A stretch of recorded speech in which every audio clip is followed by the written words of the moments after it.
Hello, long time no publish, I know, but I promise I did have at least what I consider a somewhat reasonable excuse. I had a baby. Yep, a little boy, or a big boy. He was almost 9 pounds, born a week early. Weight, courtesy, of course, of gestational diabetes. Although he was thankfully smaller than his older brother, who came into the world 3 years earlier at 10 pounds, 8 ounces. So, almost 9 pounds was kind of a win, I would say. Say hello, baby brother. Baby brother. The baby is doing well. His older brother just loves him to pieces. But that's why there's been a bit of a hiatus in creating these episodes. And it has made me think, actually, as I did have longer than usual to work on this episode, that as we found out that we were pregnant, we were faced with a few decisions that many of you have probably also faced during these kinds of circumstances. One of those decisions was whether or not to do genetic testing during the first trimester to see if the baby potentially had any, chromosomal abnormalities, specifically to see if he had Down syndrome. First up, a report in the New England Journal of Medicine could revolutionize prenatal screening for Down syndrome and other disorders. This prenatal testing is pretty common these days, especially if you're considered a high-risk pregnancy, as I always am because, I wasn't able to have children until I was older than 35, which apparently makes me an old maid in terms of pregnancy. But concerning this test, there are typically 2 parts to it. There's a blood draw to test protein and HCG levels, and then there's an ultrasound to more or less examine the size of the back of the baby's neck, which can help indicate if the baby has something like Down syndrome. Doctors in the area that I live in often recommend these tests be done, and the decision to do these tests is a personal one that is made by each individual or couple. For me, I'm one of those people who likes to have as much data as possible so that it can help me know how to plan ahead. So I personally opted in to do the tests with both of my pregnancies. But honestly, the decision of whether or not to have the tests done, it's not really nearly as important as the decision that comes after the test results come in. What would I do if my pregnancy tested positive for Down syndrome or some abnormality? Would I do anything differently? In my case, the tests for both of my boys came back normal, and both were born without any major chromosomal abnormalities, at least as far as we know.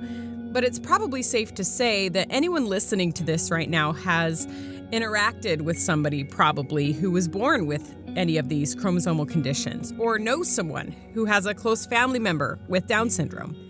And there's no denying that those interactions are different, even memorable. But how have those interactions been memorable? How have we walked away feeling once we've spoken to someone with some kind of health or cognitive challenge? Why do we remember those interactions at all? Are they really all that different? Today's story explores these questions brought to light when one family's unexpected circumstances ended up touching a community and beyond. I'm Jolie Hales, and this is Podsitivity.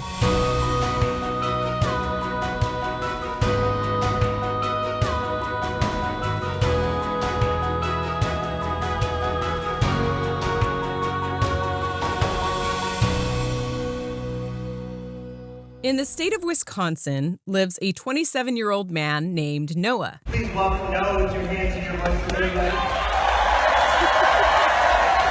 But before we really meet Noah, his story begins with an important person in his life. My name is Kara Van Voren, and I currently am a regional trainer for a suicide prevention program in high schools called Sources of Strength. A national program that focuses on preventing youth suicide. What it does is teaches people they have strength and what to do when they're not feeling so strong. What do my peers do? How can I learn from them so that I don't get stuck and be in pain or sadness? But before her days working with Sources of Strength, Kara had worked in cancer centers, also spent time working at a local children's hospital, and other days working at a parent training information center where she helped parents navigate the Wisconsin school systems. But no matter what job she had, one continuing theme stood out. Kara liked to help people. So much so that she's made a living out of it. And when Kara isn't working, I like to read. I'm usually in a Bible study at church. I'm kind of a crafty person, so my friends will call and say, hey, we're working on this project. You want to come over? Yep. I like to walk, listen to music. I've been on the worship team at church. And her biggest hobby, you might say, is being a mom. A lot of my hobbies, I think, revolve around what my kids are still doing. Kara is the mother of 3 kids, 2 girls and a boy, who are all grown adults now. But it did take a couple decades of blood, sweat, and tears, hugs, and all those things that parents do to get them to that point.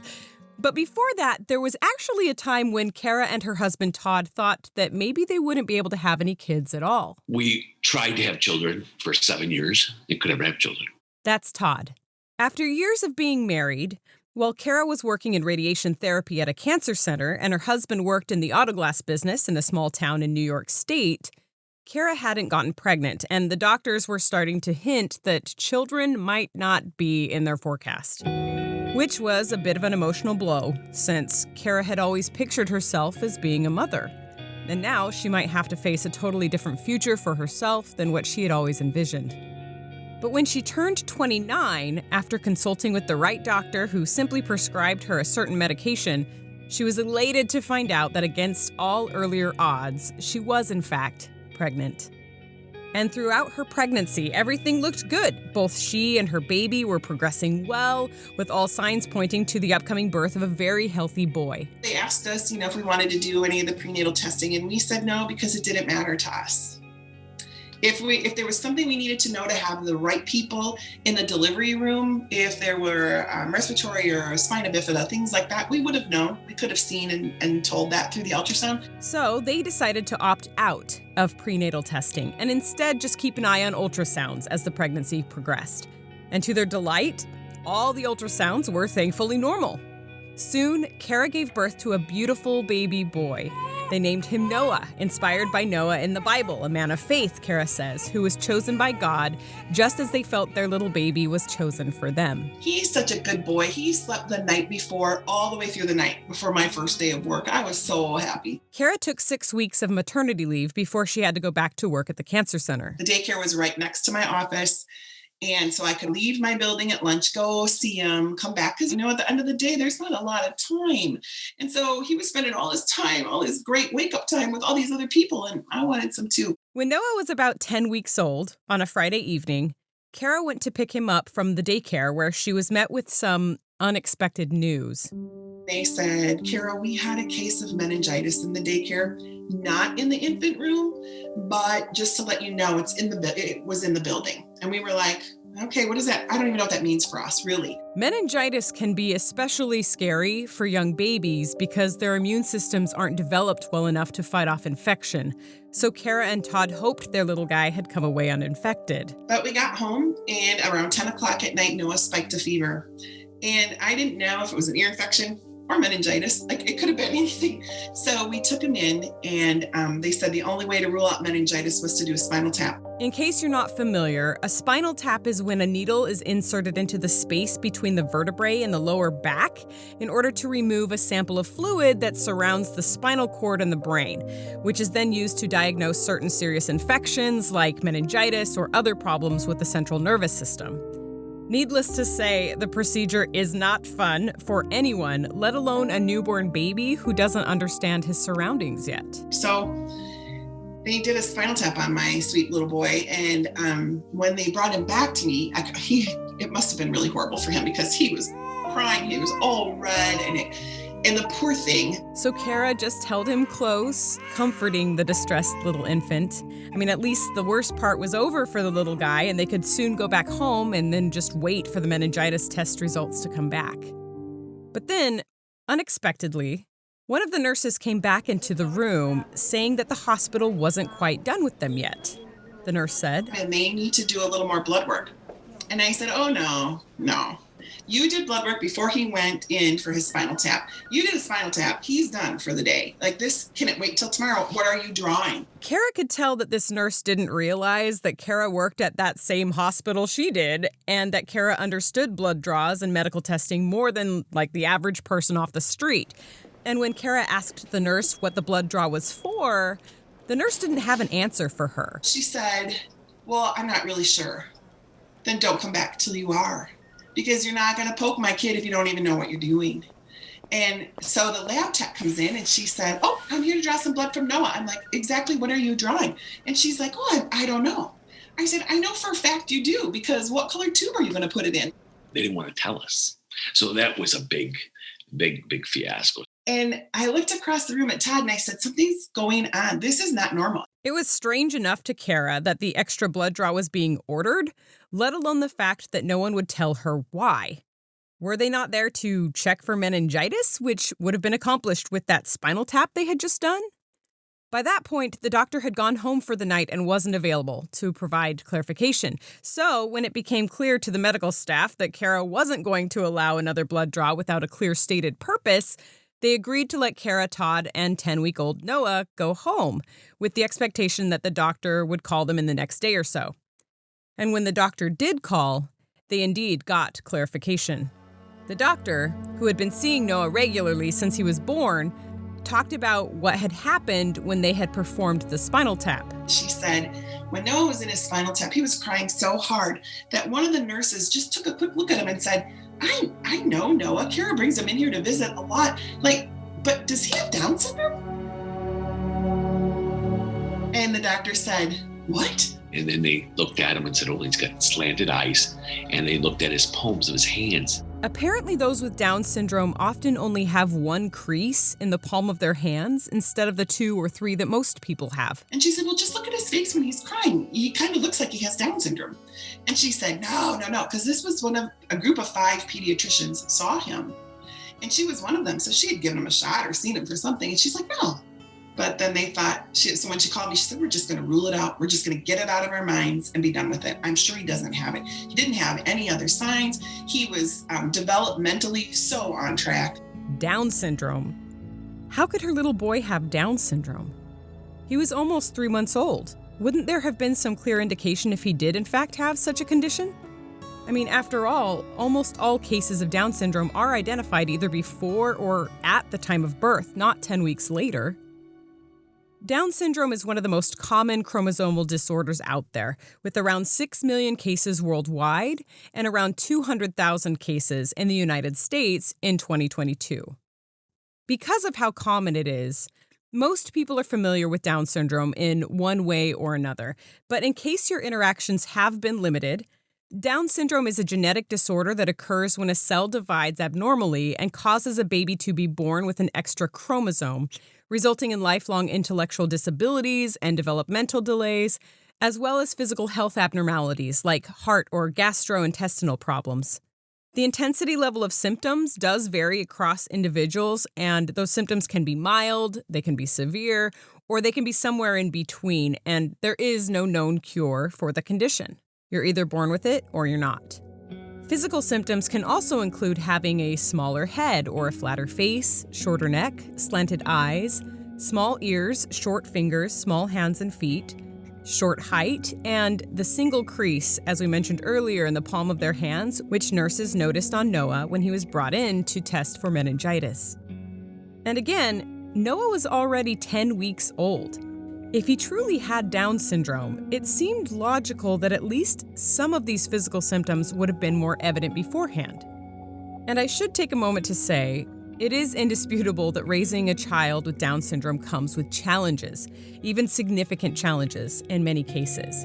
And with the availability of modern prenatal testing at the end of a first trimester that catches more than 99% of cases before birth, today, around 67% of all pregnancies in the United States with a Down syndrome diagnosis are terminated, leaving only a third of these pregnancies to continue to birth. For Kara and Todd, they opted out of prenatal testing because in their minds, they would have continued to a live birth regardless, and the test results wouldn't have changed how they would have moved forward. Still, 10 weeks after Noah was born, it seemed they didn't have to worry anymore about chromosomal abnormalities. They hadn't had any idea up until this point that anything could possibly be abnormal. But now, Kara and Todd knew why the medical team had wanted to do extra blood work. And now that they had a reason, Kara and Todd consented to the additional tests. If anything, it was best to rule out Down syndrome quickly so they could continue on with their lives because it would be ruled out. wouldn't it? So you're thinking you have a child that is perfectly healthy, has no complications at all, to now. So what's going through your head? And you're 1,000 miles away from home from everybody, just the two of us. You talk about faith there. So they went ahead with the blood work, and at the same time, received word that Noah did not have meningitis. And while that was a bit of a relief, there were some bigger questions now looming overhead. Every minute of that time is just like anything now, like waiting to find out if I had cancer, waiting to find out if he had Down syndrome. The waiting is always the worst part, right? Once we know what we've got, we can make a plan and we can move forward. But that in that middle time is so hard for me. And I would go bounce back and forth between, yes, he does, no, he doesn't. How could he? Kara and Todd waited on edge for nearly 2 weeks. Then, a day before Noah's regularly scheduled checkup, the doctor called Kara. It was a Thursday afternoon, and Kara was working at the cancer center where she stepped into her office to take the call. He said, Kara, I can't believe I'm making this call, but Noah has Down syndrome. His test came back positive.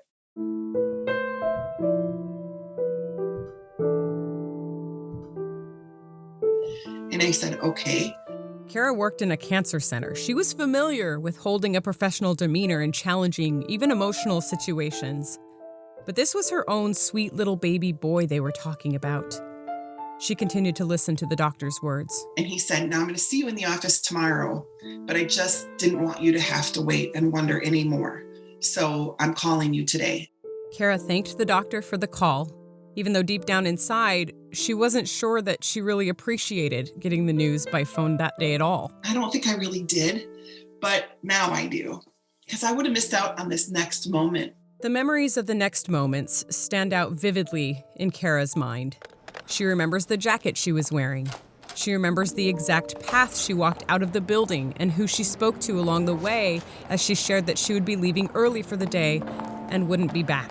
And they all knew what was in the works and were reassuring and trying to calm us the whole time. They wouldn't have believed it either. She walked out the back door and got into her blue Toyota 4Runner, put the key in the ignition, and began the 50-minute drive to her husband Todd's work. I probably should not have been on the highway that day because I really don't remember the drive. She just remembers her body going on autopilot while her mind sat focused on not just what this meant for the future of her family, but why. She had always been a faithful, church-going person who tried to do what was right in the eyes of God. And now God was allowing this to fall on her and her innocent little child. I remember crying, saying, what are you thinking? We waited forever for this kid. I was yelling at God. I was mad. I was mad at myself because I work in a medical clinic. I see kids and people all the time. I didn't even know my own kid had Down syndrome. What is wrong with me?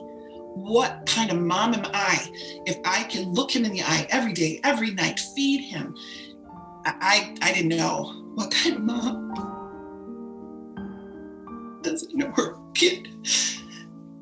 45 minutes went by on the road with Kara wiping back constant tears, pushing forward to her destination in anger and sadness. As she began to exit the highway, she felt her mind pause for a moment. And I hear this voice, and not like I heard it like you and me talking, but it was inside of me, and it said, well, what's wrong with you? He's the same little boy you dropped off at daycare this morning. He's the same little boy you take to the Buffalo airport, fly through Detroit to get to Green Bay so that you could spend long weekends with your mom and dad and his grandparents, both sets of grandparents. You're so proud of him. You waited so long for him. He didn't change today, honey. You did. So sweet girl, you got to get over this. This is not a him thing. It's a you thing. And that voice was right. Kara pulled up to Todd's auto glass shop where Todd was working on a car. Todd looked up and saw her walking in, and just as he began to ask why she was there, he stopped. He knew.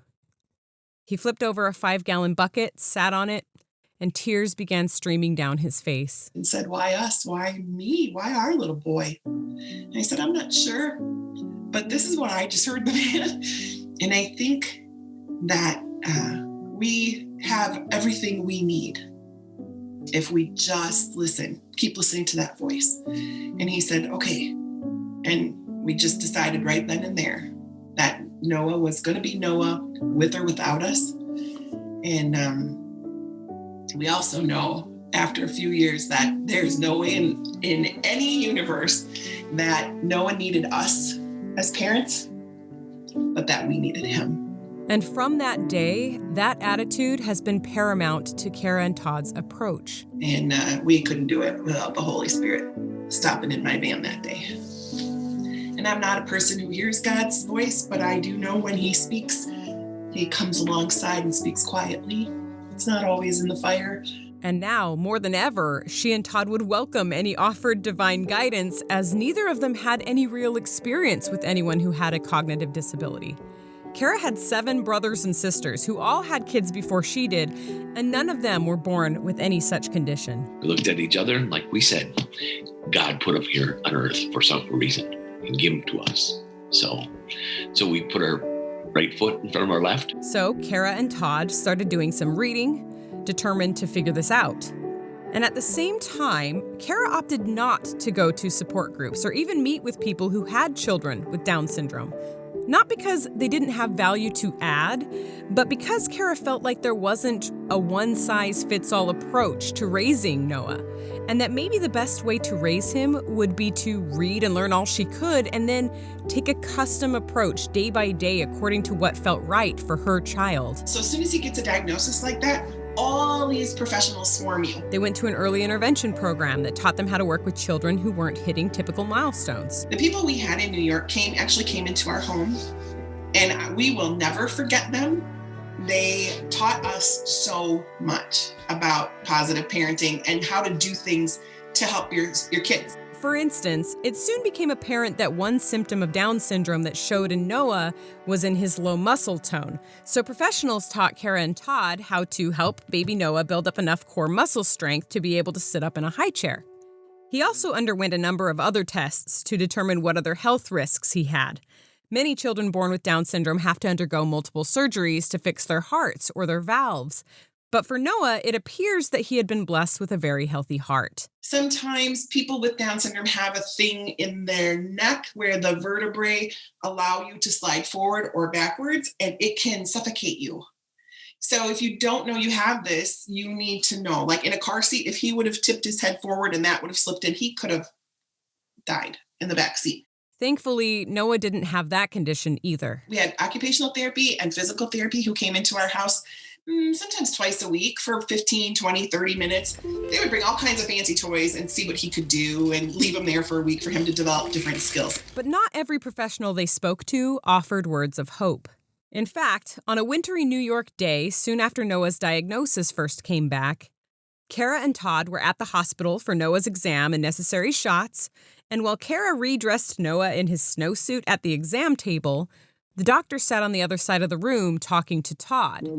As Kara pulled the snowsuit over the little baby's arms, she caught a glance of her husband across the room. Todd is wide-eyed because he's telling him all the things Noah isn't going to do. Things like, he'll probably walk, but it'll take a long time and it won't go well because of his low muscle tone. And there's only about a 50% chance he'll ever be potty trained. And learning in school, that's going to be rough. People with Down syndrome usually don't eat or sleep, drink. They struggle with doing things. He was like sick to his stomach listening to this list. Kara finished zipping up Noah's snowsuit and buckled him into the baby carrier, then walked over to the 2 men and handed the baby carrier to Todd, looking the doctor directly in the eye. And I said, you know what? You're right. There are probably going to be some things Noah doesn't do, but I can guarantee you one thing he's not going to do. And he's like, what? I said, come here. He is never going to see you again. Because if you don't look for what's positive for him, if you don't see what he can do, then he doesn't belong here. And neither do we. And we switched doctors the next week. That was my first time of feeling that, just like, you don't know. And you're trying to set us up for failure. Like Todd was crying when he walked out the door. Kara, what have we gotten ourselves into? How are we going to do this? Are we going to have enough money? Are we going to have enough time and resources? Like, we can't have any other kids. Todd just felt our whole life go like this. On one man's prediction?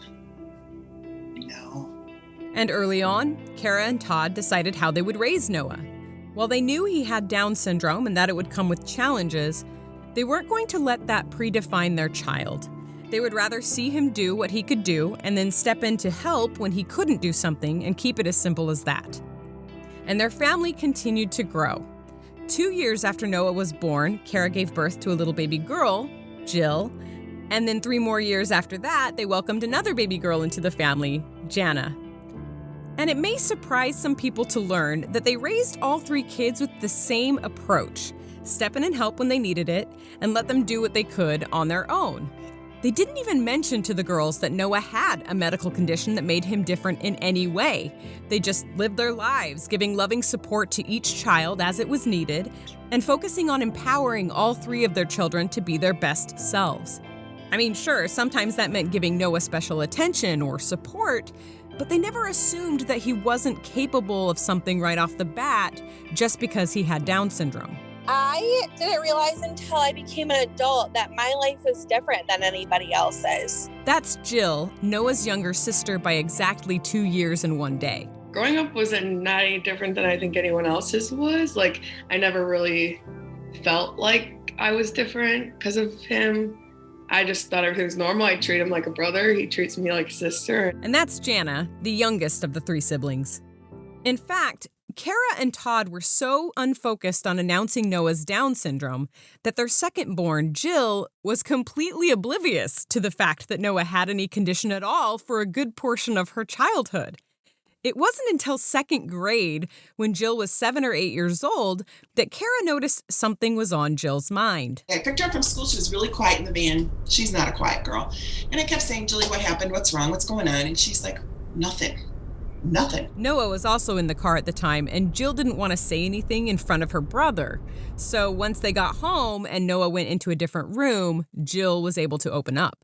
She comes in, she takes her backpack, swings it around her shoulder and slams it on the counter, puts her hands on her hips, and I know where she got this posture from.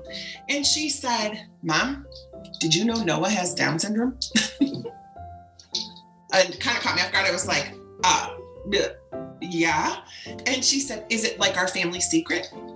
And I said, honey, I don't know what you're talking about.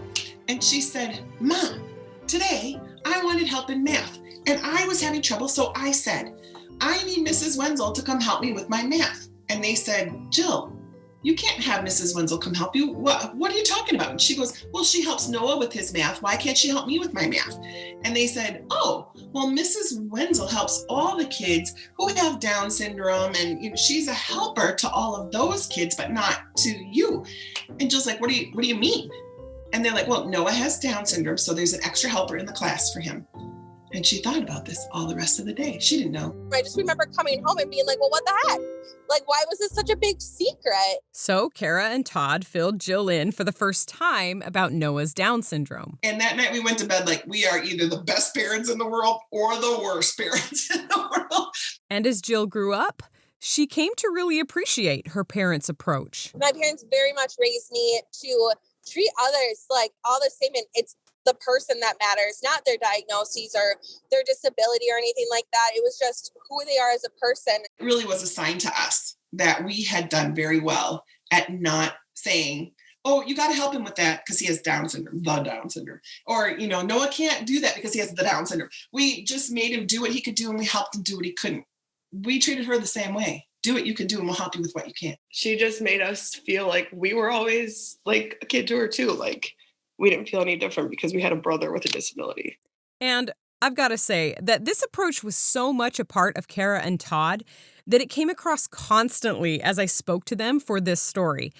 Naively, I'll admit, I had assumed that I would be interviewing a family about what it was like to raise someone who had Down syndrome. Like, what were the challenges? What were the heartbreaks? What were the triumphs? Everything that made life different when compared to raising children without similar conditions.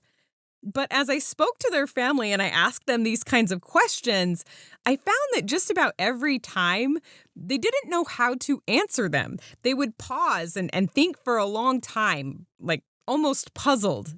How was raising Noah different than expected? I don't know. It's a tough one, because And after a while of talking to their family, I realized that it wasn't that they didn't want to tell me how raising Noah was different, but they genuinely didn't know how to respond because they authentically thought of Noah as simply being just another loved family member, right? Not being someone who needed to be raised all that differently at all. And for me, who is admittedly completely ignorant in this area and who has not spent a lot of time around people with Down syndrome, that kind of blew my mind in a good way. I mean, it was a big lesson to me, to be honest, an eye-opener and probably a necessary correction to my method of thinking. I mean, I had always assumed that if I had ever been told that I would give birth to a child with Down syndrome, I too would have moved forward with the birth. I've decided that, albeit I would be absolutely terrified. But I feel like I probably would have approached raising my child much more, I guess you could say, clinically, like establishing that this wasn't just my child, but this was my child with Down syndrome. And as such, would need to be treated in maybe A, B, and C different ways. I mean, it is hard to say exactly what I do without actually being there, but I wonder if I would really be setting up my child for the greatest success with that kind of mindset. And here I was instead talking to a family who decided that a genetic abnormality didn't need to dictate how they raised their child. Other people noticed Kara and Todd's parenting style as well. One day, Noah's pediatrician, who knew Kara pretty well from working at the same hospital, approached her. He said to me one day, Kara, I've been thinking about this the last couple times you came in, and I feel like we have the relationship. I can ask you this. Do you have different expectations for Noah than you do for the girls? I really didn't give it much thought up to that point. I was kind of like, do I? I said, I don't know. Give me some time to think about it because I haven't really thought about it. And then I came home and throughout the weeks, I would be like, what's he mean? Because all I really want, probably all you really want for your baby is to be healthy, as much happiness and joy as they can get, to have friends, people who love them, just do what they want to do that's safe and makes sense, grow, learn. No, I didn't have different expectations for him. We didn't. Even if his Down syndrome caused him to hit milestones a little later than other children, Noah's parents continued to encourage him to hit those milestones, just as they did with their other children. He walked when he was about 20 months old, pretty solid on his own. The average child without Down syndrome typically walks around the 13-month mark, while the average child with Down syndrome typically walks around the 24-month mark, with some walking closer to even 4 years old. He walked earlier than I think some kids do because his muscle tone wasn't that bad. And as for talking? I feel like he's always been making noise. First words probably that I remember are when he was close to 2 with Jill. He would sit by her swing and try to share his toys with her and talk to her and call her baby. When Noah turned 5, the age that most kids go to kindergarten, the family had moved back to Kara's hometown in Wisconsin. I think when we moved in, we added 5 to the population sign, like 521 people or something. And Kara went to the local school to enroll Noah in kindergarten with the other 5-year-olds. They said, no, nobody with a disability goes to kindergarten at their 5. They stay in early childhood till they're 6, separated from their peers. Not only would he have to wait to go to school, but his classes would keep him separated from kids who didn't have a disability. And for Kara and Todd, that wasn't going to work for them. From their perspective, how was Noah supposed to grow up in a normal society if he was separated from it at an early age? That's not how it's going to work because Noah learns so much from other people.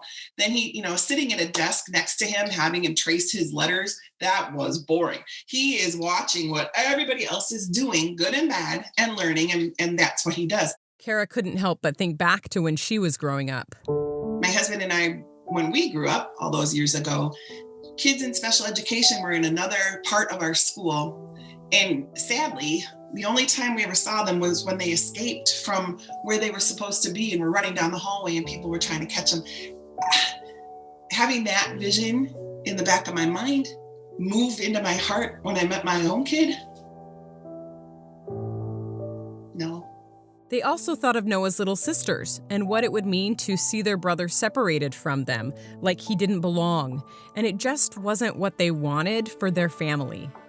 So they packed up their household again, and they moved to the Fox Valley, about 20 minutes away from Green Bay in Wisconsin, where they found a school that would allow Noah to attend with peers of his own age, with or without a disability. Very, very loving people, and a lot of support here. And while Noah was still young, they enrolled him in sports like t-ball, often volunteering to coach the teams, both to help Noah and to put other parents' minds at ease. I think having a kid like Noah scares some people, makes them uncomfortable because they just don't know what he's going to do. They don't know if he's unpredictable. But as Noah got older, he had trouble keeping up with his peers' athleticism, and then he ended up kind of losing interest in playing most sports. And while his health was generally good, having Down syndrome did bring physical challenges to his childhood. For one, since those with Down syndrome often have especially small ear canals, they can be prone to congestion and ear infections during childhood, and they need tubes put in. On one occasion when Noah was around 6 years old, when the doctors went to insert ear tubes, they found a large benign tumor that needed to be removed, which involved sending him to a larger hospital to stay overnight. And that didn't just happen once, it happened 7 times. He's deaf, pretty much deaf in one ear. He has no eardrum left anymore. On another occasion, when Noah was in 3rd or 4th grade, Noah was at home sitting on a bar stool when he looked at his mom, who was standing on the other side of the counter. He said, "Mom, do you see these bugs in my arm?" And I thought he wasn't understanding what he was saying because that didn't make any sense to me. I'm like, "I don't know what you're talking about." "Mom, look. There's bugs in here." Kara was confused. Bugs in his arm? She didn't see anything out of the ordinary on Noah's arms.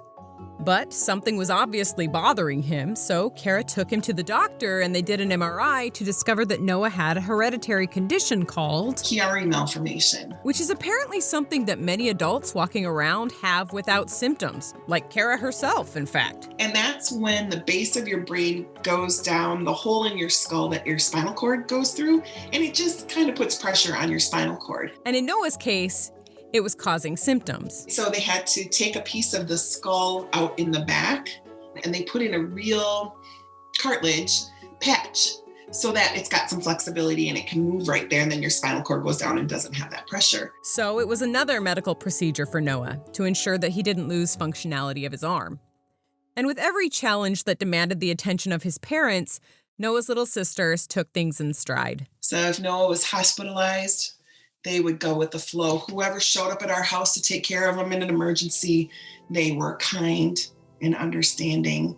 There were a lot of nights Mom didn't come home, and they were also very good about that, even though I think there were times they wished it were different.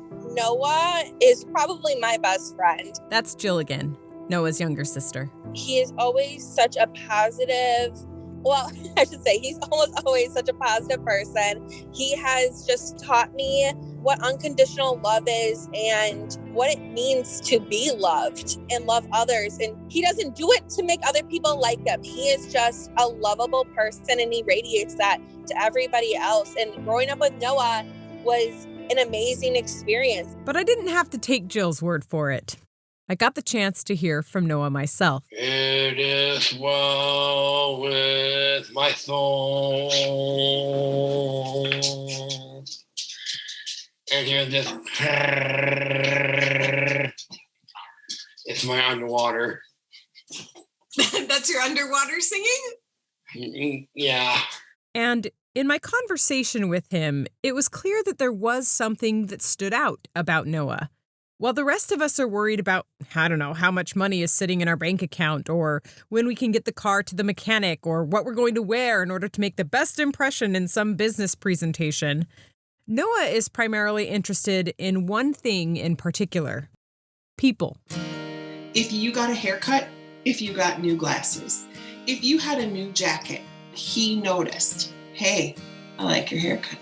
He still compliments people all the time. One time, Noah was walking down the street and an adult neighbor zoomed past him on his bike when Noah called out to him, "Phil, you shaved your beard." Phil slammed on his brakes, turned around and came back and said, "What did you say?" "Phil, you shaved your beard." He said, "Noah, my wife didn't even notice. I've been with her all day." Noah's like, "Well, I'll tell her. I can tell Nikki." It was just normal for Noah to be incredibly in tune with what was going on with people around him in ways that the rest of us are probably oblivious to.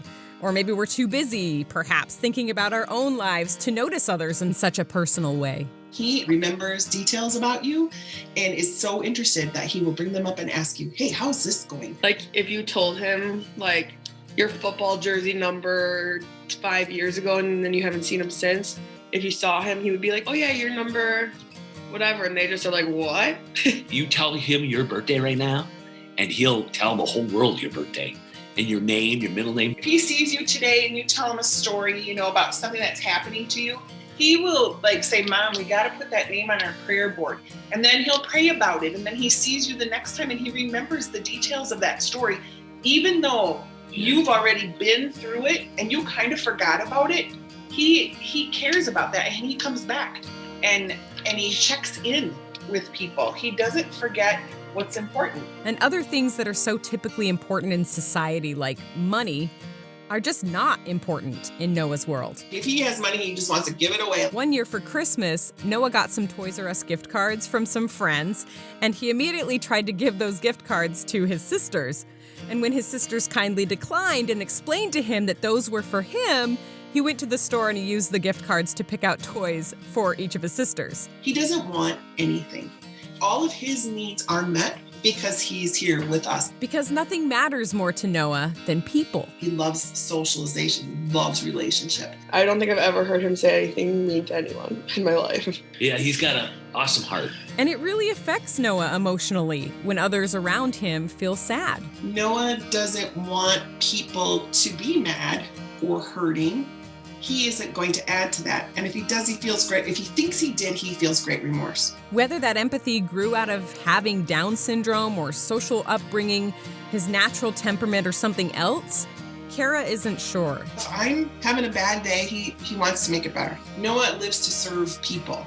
That's his thing. It's normal for Noah to wake up and butter some toast or set out glasses of ice water for other members of the household to have once they wake up. I helped my grandma out, and every day I'd give her a bottle of water, cans of it up, and my mom, and I made her a coffee. When he rolls the family garbage cans out to the curb on trash day, he makes sure to also take out the trash cans for the neighbors if theirs aren't already out yet. If you ask him to do something, he'll do it like this. There's no hesitation. Noah and I were very close in age, so we did a lot of the same things. We were always really close. I remember in high school, Noah would always try to come into my classrooms. And so he'd always be knocking on the door. And until I acknowledged Noah, he wouldn't go away. And then he would say, I love you.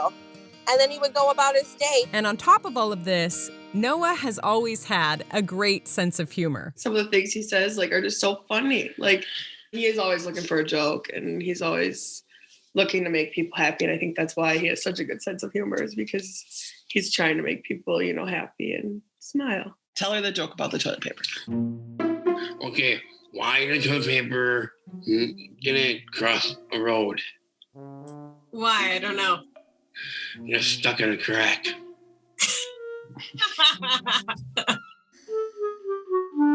In middle school, Noah developed a love for the performing arts. Everything from choir to band to theater, Noah jumped in. At one point, his middle school held auditions for The Wizard of Oz, and Noah really wanted to be the Tin Man because he really wanted to wear the cool costume. When the show director, who was a teacher at the school, found out that Noah was going to audition for the part of the Tin Man, he called Kara on the phone, terrified of disappointing Noah, and he asked her to tell Noah not to try out. But Kara wasn't having it, even if Noah wasn't the right person for the part. So she told the show director, if he doesn't learn this, how is he going to ever know how to experience and work through disappointment and then encourage the kid who got it?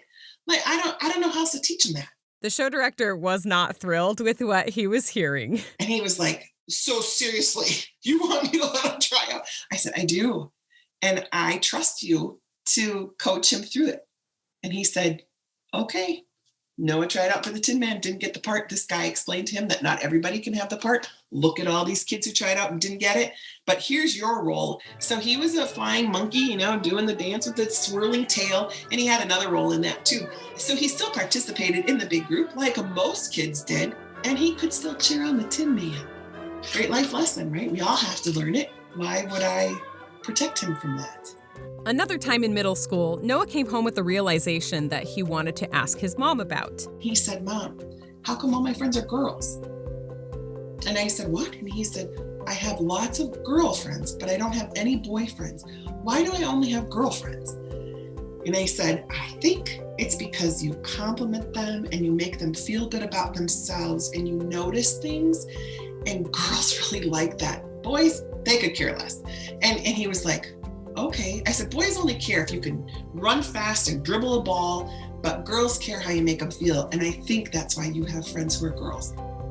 Okay. And he was good with that. But as middle school turned into high school, something interesting happened. The boys started to notice all the girls that constantly circulated around Noah. And during his freshman year, Noah signed up to play in a recreational basketball league. Todd takes him to the meeting the first night, and there were two teams because there were so many boys in the freshman class signed up. And they both were, no, we want Noah. No, we want Noah. No, Mr. Van Voort, can Noah play with us? No, make him play with us. And Todd's like, Eric, what's going on? Eric was a family friend and a buddy to Noah. And Eric goes, they know all the girls will come if Noah's on their team, so that's why they want him. He was a magnet for that. And where he may have originally been seen as a girl magnet by some of the guys, it didn't take long for the guys to realize how awesome Noah really was, even with the girls out of the picture. And he started to make a lot of friends. Because Noah was always very visible in school. After all, he was attending the same classes as everyone else. And with his authentically caring demeanor and uncommon passion for people, he was hard to miss. He was in regular classes. Sometimes he would go to the special education room if they were, like, he took cooking classes, for instance. And then a co-teacher would come along just to have there for extra help. Noah took all the typical classes, from math to English, from physics to woodworking, chemistry, biology class. He even played percussion in the school band. He got a cowbell last year for Christmas. I had to hide that thing. And even though Noah was taking a curriculum of classes meant for any person his age, it's true that delayed learning is a symptom of Down syndrome. When it comes to reading, Noah can read words, but by the time he gets to the end of a sentence, and if he has to sound out a few, like not sight words that he has in his head, then he forgets what he was even reading about because he spent so much time decoding one word. So reading is not really his thing, but he can read, a lot of stuff, especially fast food signs. They've always been some of his favorites. Those were some of his first words. Kara says he probably would never read like a book or a newspaper voluntarily. That said, it doesn't mean he is indifferent about current events, because current events have to do with his very favorite subject, people. Noah loves presidential history. He will watch inaugurations. He will watch funerals of the Kennedys, the Reagans, anybody. He can answer very many questions about the president and the first lady. And being surrounded by kids and teens his whole life who did not have Down syndrome, I couldn't help but wonder how they treated Noah growing up, assuming that there must have been moments where kids were unkind. He took his lunch tray and went to middle school, went to a table, and one of the boys was already sitting there. And he said, "You can't sit there. Joe was sitting there." Okay, so Noah slid his tray down. And they said, "Well, you can't sit there. Michael's sitting there." So then he made it all the way around the table before they, and they kept telling him, "You can't sit there, you can't sit there." Finally, he just sat down in the chair. "Well, if they're not here yet, then I can't, then I'm first, so I'm sitting here." And he sat down. He learned some of that. I think sometimes he was oblivious to the fact that people weren't as accepting of him. Maybe not always, but because Noah was so in tune with others' feelings, he often knew something was wrong when he wasn't being treated well. I think Noah's an easier target because he doesn't always pick up on it, but he has a feeling. So he would say to me, "I don't think that person likes me." Even if they didn't really say anything to him, it's just the way they treated him or moved around him, didn't include him, So he could pick up on it, but I don't think he understood that it was intentional and mean. I think he felt more like, I think they're having a bad day. Noah's father, Todd, recalls how painful it can be when someone uses the derogatory R word, aimed at anyone with or without a disability.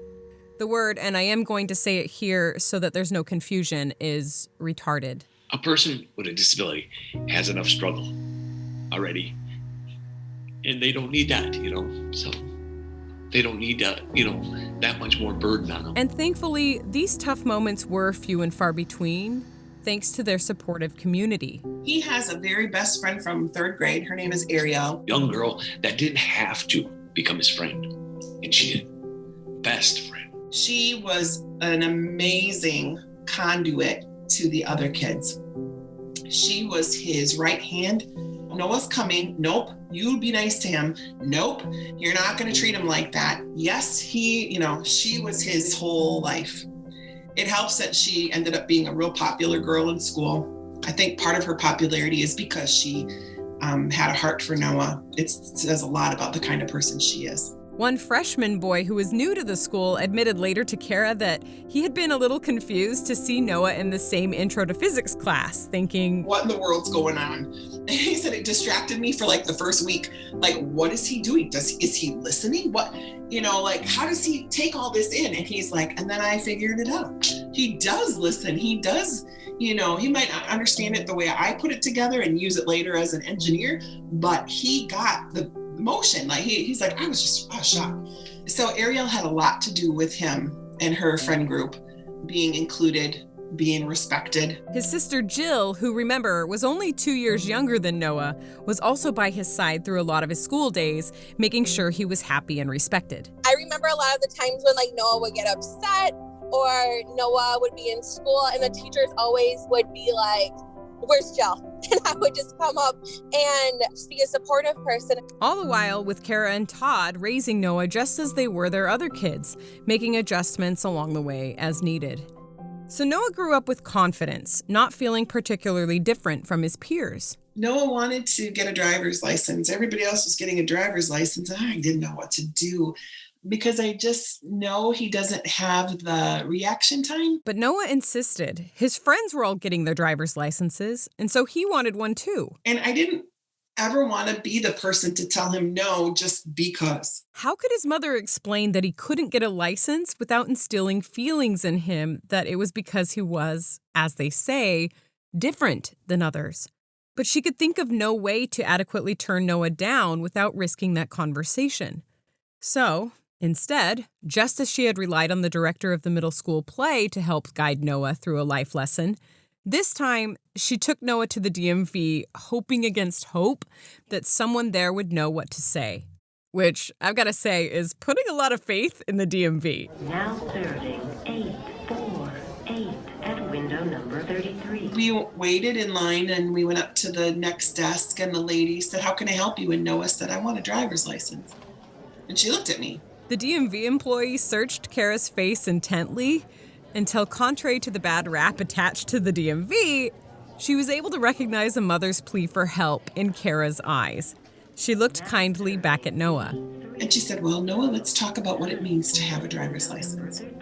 And she told him, you have to be able to pass this test. You have to study this book and pass this test. And then if you do that, then you can ride with your mom and dad for a while. And when you get good at that, you can come in and take a test with another driver. But she said, let me tell you something. If you got your driver's license and you weren't really skilled at driving, like if you couldn't move your foot fast enough to the brake and you hit somebody or someone on a bike or another car, how would you feel? And he said, I'd feel terrible.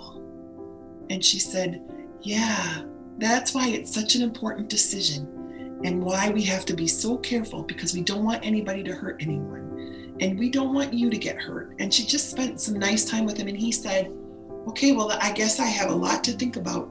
Noah didn't pursue his driver's license after that, all because the woman at the DMV took the time to help him think through the decision. Something Kara was grateful for. When you can have other people help him through those, it's just way better. And as Noah grew up, his community stepped up on many occasions, just like the woman at the DMV. In fact, in high school, Noah wasn't just respected, but he was loved, even adored. One day, when Noah was a junior in high school, Kara got a phone call from the school. They just called me from school one day and said, hey, Kara, if Noah, let's just say he makes the prom court. I was like, oh no, he made the prom court?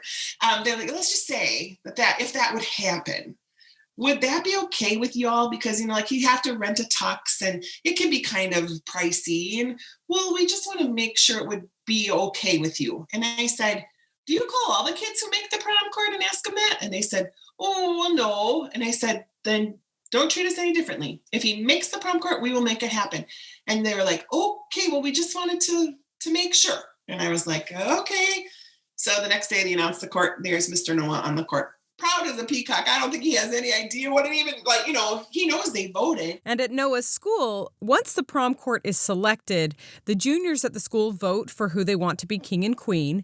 And then on prom night, the king and queen are announced and crowned. So prom night arrived, and family members of the prom court came to cheer on their teenager who could possibly wear the crown. Kara, Todd, and Jana, along with some neighbors and some friends, were all there to support Noah, who stood in a tux, happy as ever just to be among the people he cared about. Jill, his sophomore sister, stood by his side as his smiling date. He was like, Mom, I want to take Julie. We went together, and it was just a really cool experience. Then the junior class advisor, who was also one of Noah's favorite teachers, stood to announce the king and queen. He announced the queen first. And it was a girl that we adore. She's a sweet girl. And then it was time to announce the king. The advisor opened his mouth and spoke Noah's name. And the whole place erupted. Like, it got so loud.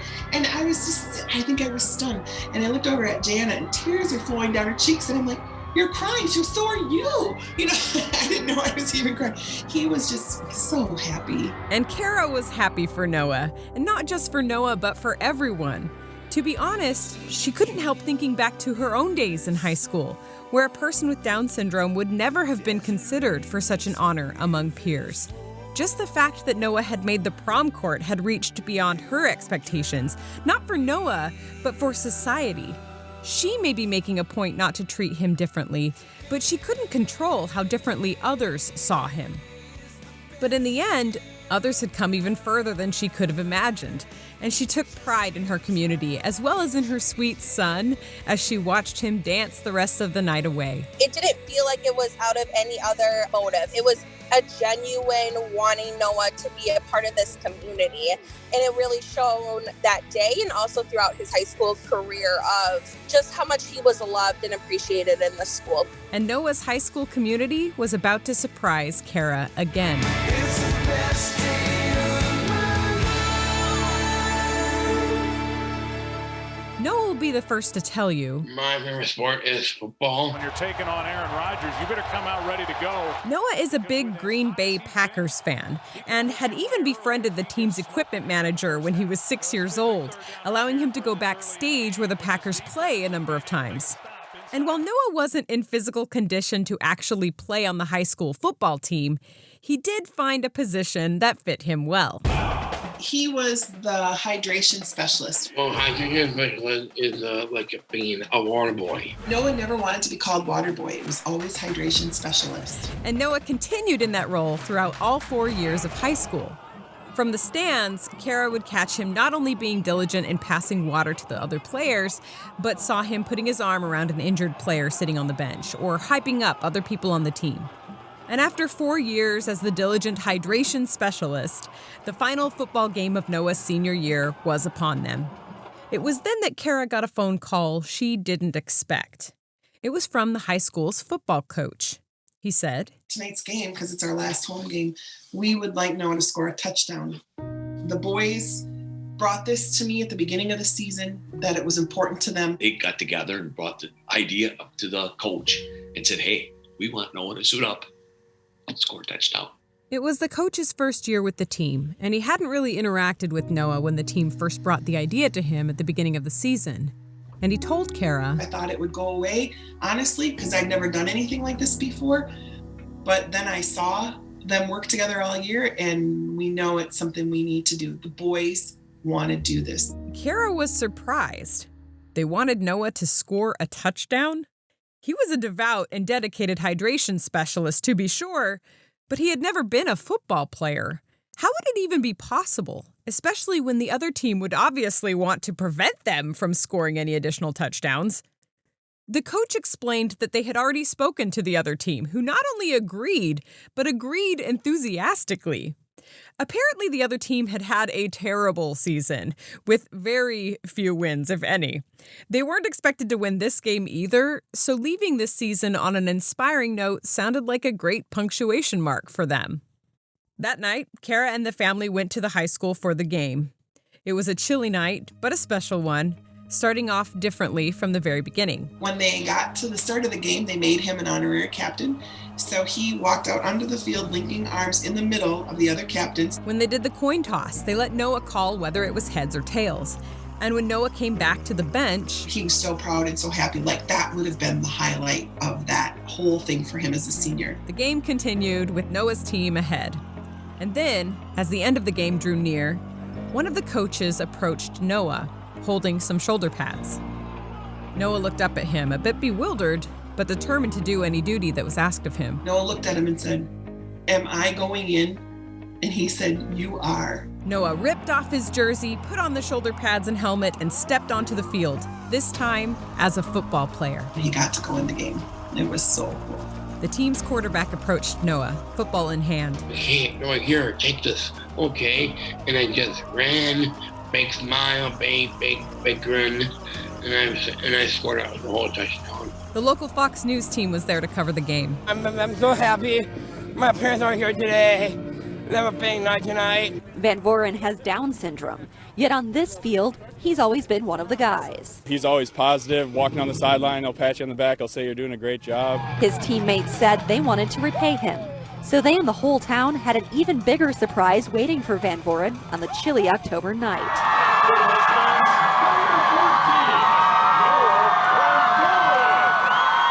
As the clock ticked down in the fourth quarter of a blowout win, the final home game came to a close, but there was time for just one more play. It was Van Voren's turn to take the ball. The Clintonville Truckers let him pass. And away ran number 14, flanked by his teammates, down the field, all the way to the end zone. His first touchdown. I'm a touchdown. I did great. Moved by the scene, Todd put it best. He was born 18 years ago, and the doctors told us that he would never be able to walk, talk, or do anything. The doctor they had left behind, never looking back. And then to see him 18 years later, to do this is amazing. It's amazing. And to have a community as a Little Chute to back him up and to love him the way they do is breathtaking. You can't put it in words. You really can't. I was surprised. Mom was crying and I gave her a hug. It's just kind of cool that like everyone came together to celebrate him, just to see like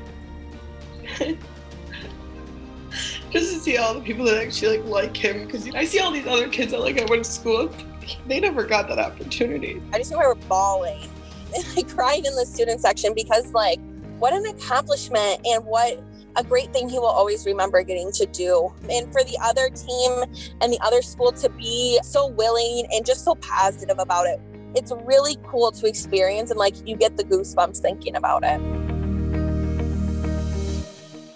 The national Fox News network picked up the story and posted the video on their YouTube channel, where it has more than 6 million views. And for Kara, watching the love people had for Noah was heartwarming. And from her perspective, it made sense. She knew her kind-hearted boy better than anyone, and was glad that others had picked up on his qualities that made him particularly likable. And yet, at the same time, on the flip side, all of this was, again, unexpected. Not only was the attention paid to him seemingly non-traditional, but she had raised Noah the same way she had raised her other kids, going to great lengths to not let Down syndrome define who he was. And even with the equal approach to raising Noah, it seemed society saw him differently. There was something about Noah that drew people in and kept them there, giving them a desire to love him and put him on a pedestal. Was it because Noah was authentically kind to those around him, and people naturally respond to kindness? Was it because Noah unconventionally discarded worldly considerations in trade for really understanding and loving people? Could it even be that people have an innate desire to serve others, and as a recipient as genuine as they come, Noah became the subject of that service, filling others with the joys that come with it? I asked his sisters about all of this. I think it's the smile on his face and just the big welcoming person he is. And I don't know, he's just so funny and he can talk to anyone. He can talk, I don't know. It's just his personality, and I'm not sure what it is, but I think those are the reasons why people get so drawn to him is because he's just so nice. I've never heard him say anything mean to anyone, you know, like everyone knows that when they go and talk to Noah, he's gonna be nice and someone to just listen, you know. I don't even know how to put it into words. Noah is so accepting, and he is just such a community guy. And every time he sees you, he smiles. Whatever the reason may be, it's clear that just having Noah in their midst was enough to bring out the best in people, the best in society. When originally, Kara and Todd had moved to Wisconsin so that Noah could grow up near extended family. We thought we had to come to a place where people had to love him because they were related to him. He was their blood family.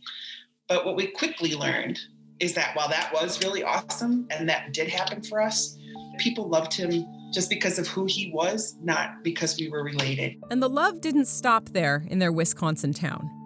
Other media outlets across the nation, like the Huffington Post, even picked up the story. And soon Noah was touching hearts around the globe. So many people celebrated this act of kindness and fell in love with this hydration specialist. And Noah's fame didn't end with that football game. A few months later, another video of Noah went independently viral. This time, one of him opening a college acceptance letter. Part of our expectations for our kids was you have to try what you want to do, right? And there was no question that the girls would go to college. Nobody questioned that. But Noah said to us one day, I want to go to college. My friends are going to college, and I want to go to college. Todd and Kara looked at each other. We have never, ever told him he couldn't do something. And since we're aware of these opportunities, what if we have him interview? If they don't accept him, that's okay. That's the way it goes. After all, this wasn't the first time Noah had applied for an opportunity he might not get. And so we thought, kind of like the musical, let's let him try out and see what happens. If he's disappointed, we'll coach him through. So they helped Noah apply for a college program designed for people with learning disabilities who had strong independent living skills. And when the letter arrived, they didn't know what it was going to say. In fact, Kara had her serious doubts that Noah was going to be the right fit for this particular program. But not wanting to shield her son from reality, just as she wouldn't either of her daughters, she handed the envelope to Noah and told him to open it. While running camera, of course. Well, you have to see if you got Who's the letter from? Must be from Edgewood? Yeah. Somewhat nervously, Noah begins to tear the letter open. Let's see what it says. Did Dad read it to you? No. Oh, just read it yourself. Yeah. Okay. It says, Dear Noah, yes, you made it. You did not. Yes, you did Noah, 16. Noah scans the words on the page until he realizes... Cool. I accepted! Let's see. Yes! Yes, you're right! I love you! Let Daddy read it. I got accepted! Yes! Yeah! Yeah! Here, he strips off his sweatshirt and starts flexing like the Incredible Hulk.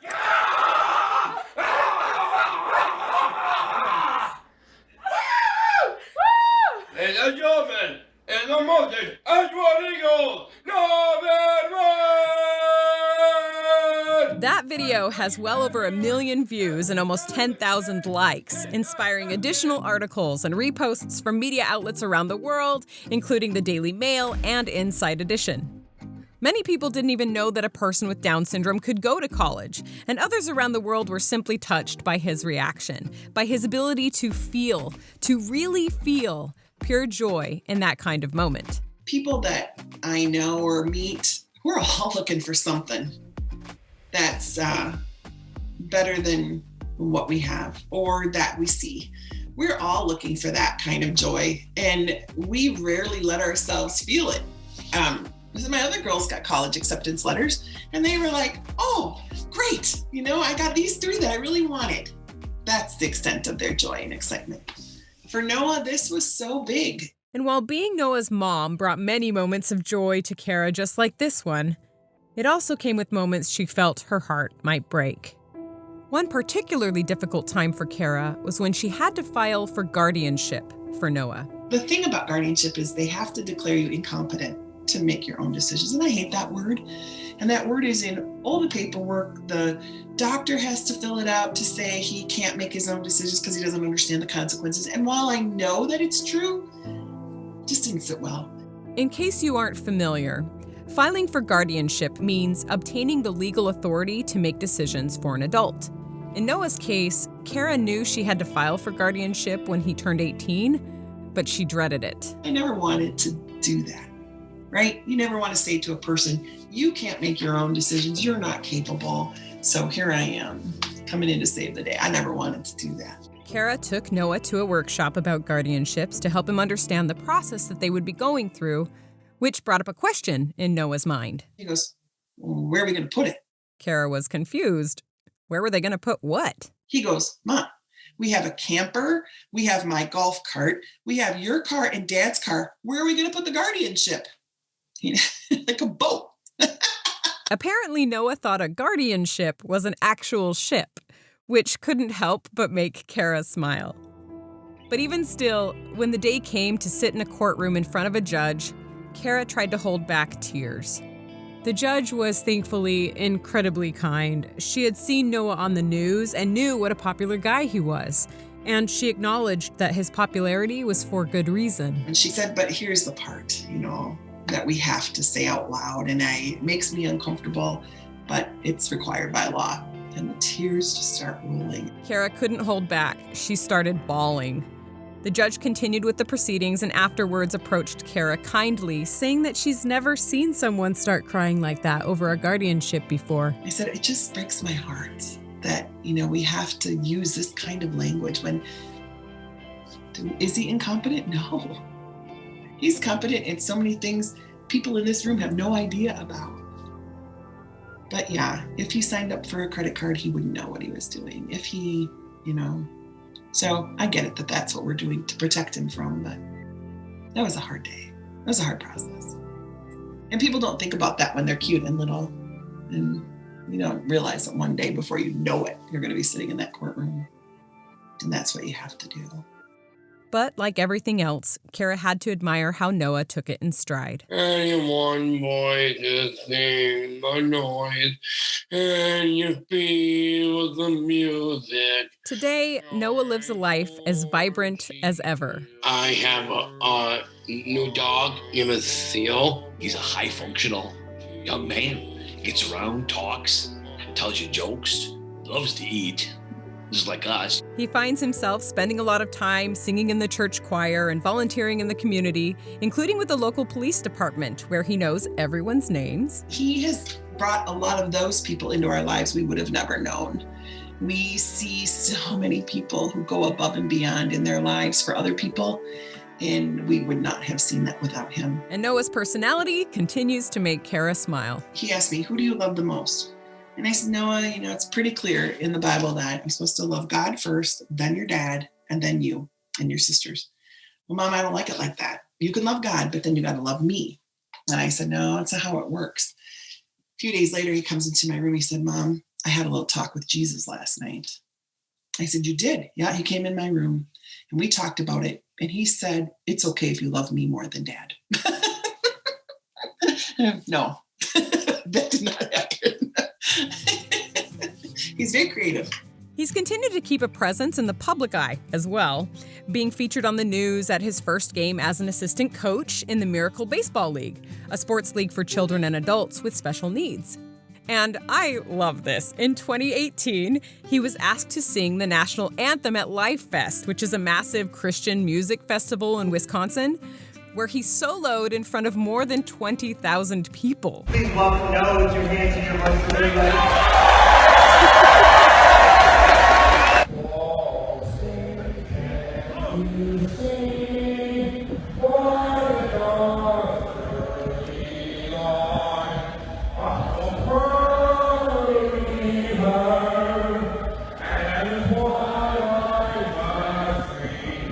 He also recently even threw out the first pitch at a minor league baseball game. And as far as having Down syndrome goes, Noah knows he has something like it, but he doesn't really think about it as making him different than everyone else. I think at some point in time, someone must have said that to him. Like, well, no, you can't do that because you have Down syndrome. Like, I don't think that came out of us, but someone probably did. Kara found out when one day Noah didn't feel like doing something he was asked to do, and he suddenly announced that he couldn't do it because he had, quote, the Down syndrome. He's like, well, Mom, I can't do that. I have the Down syndrome. And I'm like, whoa, back up. And, it was kind of a funny moment in this house because none of us had ever heard that before. So he'll try to get away with something and put it on that, like, oh, I can't take the garbage out tonight because, well, I got the Down syndrome. I think he thinks of it more like a cold. He understands he's different from other people, but he thinks everybody's different. He doesn't assign a negative meaning to it. And as far as career aspirations go, Noah has his own. Every now and then he'll say, I want to be a Jewish Catholic priest. And we'll be like, I don't think that exists, buddy. God is my soul, and he brings joy to bring with my heart. And Jesus is in touch of his hands. He lives at home now, but has dreams of getting his own apartment someday. We think about building a side-by-side, like duplex or something, so that he can live in his side and we can live on our side. And we'll probably put a door on the wall in the middle, like adjoining hotel rooms, and he can come and go through there, or because he's still going to want me to make him dinner. In the meantime, he continues to touch the lives of those around him. Which brings up that question again of why? If Noah was born without Down syndrome, would he have touched the hearts of others in the same way? Would he have been elected prom king at the school or made the news because both football teams were willing to throw away conventionalism in order to simply bring joy to a water boy or a hydration specialist, during the final high school game of the season? Would people have cared about his reaction to his college acceptance letter? But maybe that's just not a fair question to ask, because that's not how Noah was born. He was born who he is, and so his life and the events in it have played out the way they have. There is no alternative. Some people are like, oh, do you ever think about how things would be different if he didn't have it? And I'm like, no, because it's just my life. I don't know. I give him crap like any other sister would. You know what I mean? I don't know. I just don't think I don't treat him any differently because he has a disability. Noah makes me want to be a better person. And every time I see him, it's lots of hugs. I think the girls would have been extraordinary people.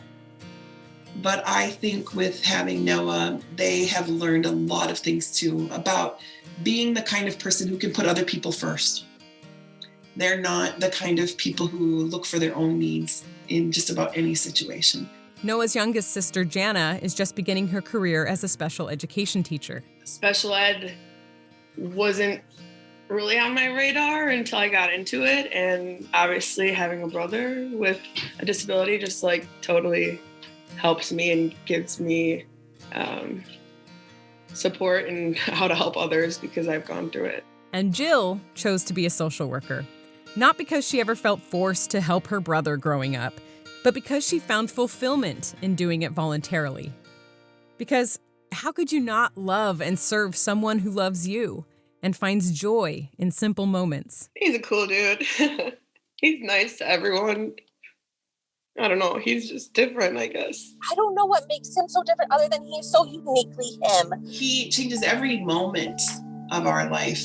And today, Kara remembers back to that day more than 2 decades ago, when she was sitting in her office, having just hung up the phone with the doctor, left to face a diagnosis she never wanted.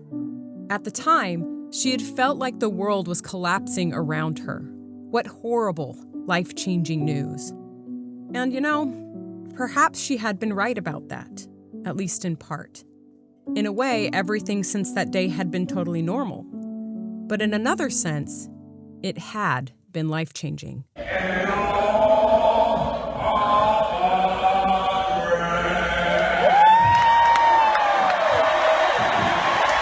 Now when Kara meets new moms who learn their own child is or will be born with Down syndrome, she sees things in a totally different light. I think a big piece for me is being able to come alongside some other moms who have a new baby and are scared to death to be able to say, I don't know what's going to happen between now and the future, but you're going to be okay. And I think that helps to see someone who feels like this wasn't a tragedy. They are, because it never was.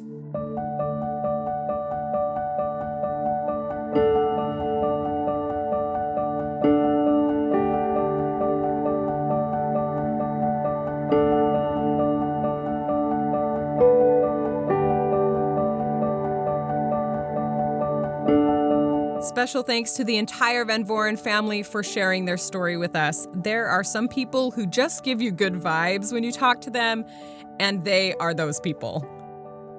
If you know anyone who would be uplifted by hearing about Noah, please don't hesitate to share this episode with them. Our goal is to cut through the darkness out there with stories of hope and goodness. And if you really feel moved to, you can, of course, leave us a 5-star review or support us on Patreon. In fact, I've said I would read comments from patrons in the $10 tier, and Alex Price wrote about episode 1, quote, "Whoa, crazy story. I love how it's only until way after it's all happened that he realizes he can't remember the individual that set him on the life-saving path. We likely all have these types of angels in our lives, and we don't even know it." Indeed, Alex, indeed. Oh, and in other news, we did find out that Podsitivity won 2 awards at the Popcon podcast competition. We entered the family category as well as the religion and spirituality category, and we won the top prize for both. So we are excited about that. Of course, couldn't be possible without any of you. And finally, we wanted to offer our love and support to the family of Joanne Rushton. She's the amazing woman I interviewed for episode 5 about how she and her husband Jack had lived this fulfilling life, even with Jack having quadriplegia. Joanne recently passed away from the effects of ALS, and I will miss having her as my neighbor, but I do take comfort in the belief that she has been reunited with Jack once again. And of course, to all of you, thank you for your generous support, for your patience, for how long it took me to get this episode out there. And always remember, you're worth more than you know.